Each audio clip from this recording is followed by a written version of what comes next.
My sister was diagnosed with liver failure. We didn't realise how poorly she was at the time. Having a discussion about an agreed plan with the healthcare professionals and the family unit is a huge benefit.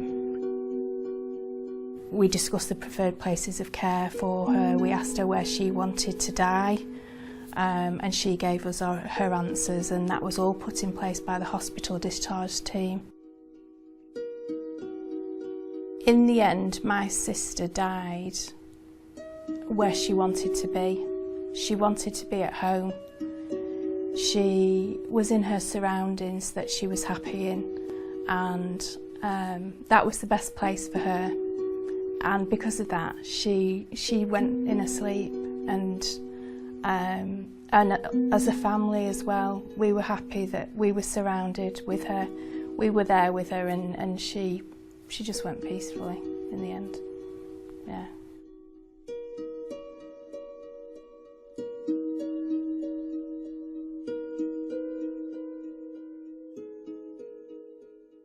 When explaining what EPaCCs is to a patient, I would tell them that the discussion that we've just had about their preferred priorities of care around the last stages of their life needs to be documented. And essentially all EPaCCs is a document that will be existing on GP records, but that will be able to be widely shared with any health and social care practitioner that would be coming into contact with them. Create an EPaCCs record for anybody who I think is approaching the end of their life.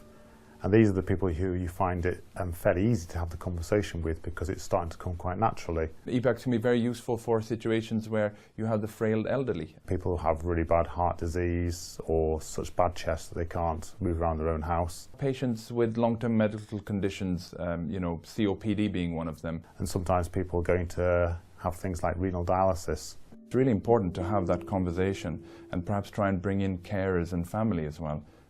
Because the patient might want a certain thing, but that might not be something that the family want.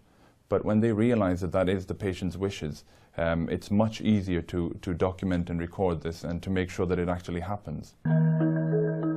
There's two reasons you'd use an EPaCCs template. Firstly, as a clinician, you're using it because it's giving you a structure to record this information. It means you're following a kind of framework, which is the same as everyone else then, so you're making sure that you're not forgetting anything, you're recording it in a proper way. From a technical point of view, it's really important that information is recorded in a structured way. So using a template might be attaching particular read codes in the background. And this is really important because it actually enables the technical side of EPaCCs to happen. It allows the information to actually be shared. The sort of people that will access an EPaCCs record are any healthcare professional that's involved in your care. So that's doctors, nurses, pharmacists, physiotherapists, and a wide range of people. But it's always going to be with your consent and with your knowledge. The interesting thing about consent with EPaCCs is that patients actually think a lot of the time that it's happening already. More often than not, they'll be surprised that you're asking if information can be shared, because they'll think that you're already sharing information with the emergency services, with the hospital. And just make sure that you are asking their consent, that they do understand who you're sharing the information with. Any new information that is shared with the clinicians does need to be updated on the EPaCCs template, so that anybody else that comes into contact with that patient knows that patient's last and latest wishes. It just makes life so much easier. It makes documenting things easier, being able to find things and to care for your patient. I think it just improves everything about your working day, really. Hello, it's Dr. Clark.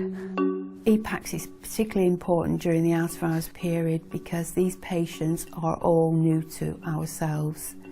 So we're not their GP, so we're covering a very large geographical area with lots of patients, so we'll have numerous calls from patients that we don't know at all. Oh, hello Sally. I hear you've called us because you've been feeling short of breath. That's right. I know I've got lung cancer, but it's a shortness of breath that's worrying me. I can see on my computer that you've got an EPaCCs record. Would it be okay if I have a look at this so that I can get a bit more information about you and your condition? that's fine. It's always very difficult as a clinician to keep asking to ask somebody who's clearly very poorly, for instance, they may ring, say, I really can't breathe, I'm fighting for my breath, and you have to ask somebody, do you have a diagnosis of COPD? Are you end of life? Is really inappropriate. So to already have that information is essential. I can see from your records that you've been having some very difficult conversations recently. You're not sounding too short of breath on the phone at the moment. Do you find that the breathlessness comes and goes a bit? Yes, it does. Patients expect us to know about their health, and often without a care plan you wouldn't know, because we're dealing, especially in the out of hours period, patients who we don't know. Okay, we're going to talk about our first patient. It's Sally. She's a 66-year-old lady. I can see from the EPaCCs summary that she was diagnosed with lung cancer 6 months ago. She now has metastatic disease. She's known to the district nurses and the community Macmillans. The idea of a GSF meeting is to bring as many of the professionals and carers together. Usually at a GP practice is where they take place, and we talk about patients who may be in the last 12 months of their life. I think we'd be all surprised if she continues with a full treatment, really. It's great to get the district nurses, the GP, social workers, nursing home staff, Macmillan nurses, and all those people involved in that patient's care. While we're actually discussing at the GSF meetings, the EPaCCs record can actually be updated while we're at the meeting. So either the GP or one of the GSF coordinators in the practice will probably be updating the EPaCCs record as we're discussing the patient. ACP 802 receiver. Roger, can you just confirm the address? Shortness of breath, and you've got a care plan in place. Okay. Roger, details received. One mobile now, move on.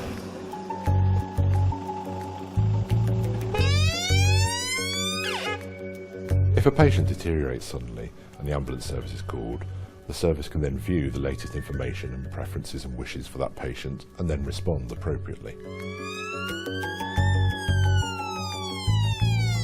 Turning up at the scene of any incident can be a challenge. It's open. Obviously, when you're faced with patients with complex needs and clear wishes, you know, it's a system such as EPaCCs that provides information for clinicians and patients and relatives. It's a no-brainer. It's all right. We'll just have a quick look at your care plan, and then I'll get on with some routine observations. If that's all right. God.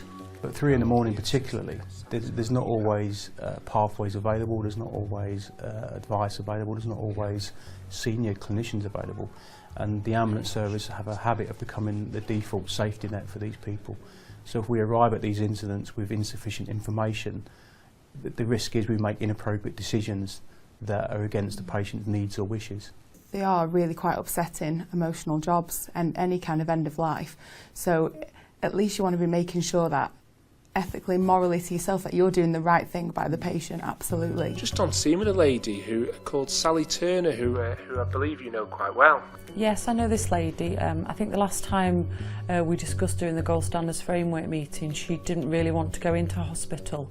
I will just check her EPaCCs. Yeah, she's adamant she doesn't want to go to hospital at all, and from the assessments we've done, we don't feel the hospital's the best place for her at this time.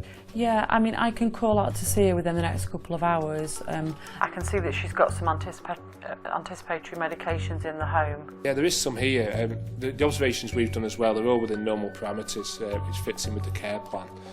So that'd be absolutely brilliant if you could be here in the next couple of hours. I'm sure she'd be quite happy with that.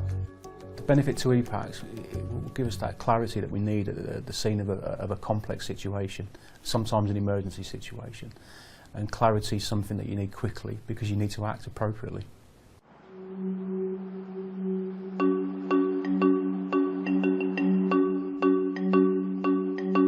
It always feels very uncomfortable as a senior doctor in an emergency department going and speaking to patients or to relatives who are on an end-of-life care pathway and not actually having the information about previous conversations at your fingertips. Patients sometimes do have that conversation about what they want to happen in the event of coming to hospital and being very unwell, and that conversation can happen when their health and their communication is easier and better, and when they come to the emergency department, quite often They're so unwell that you cannot have that conversation, and that's a very difficult situation to be in.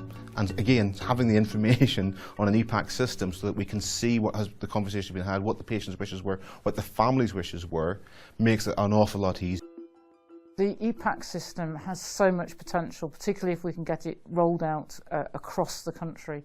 There's abundance of evidence and stories, and both anecdotal, to demonstrate that care plans work. You're only recording information in one place, you're not having to go through different systems.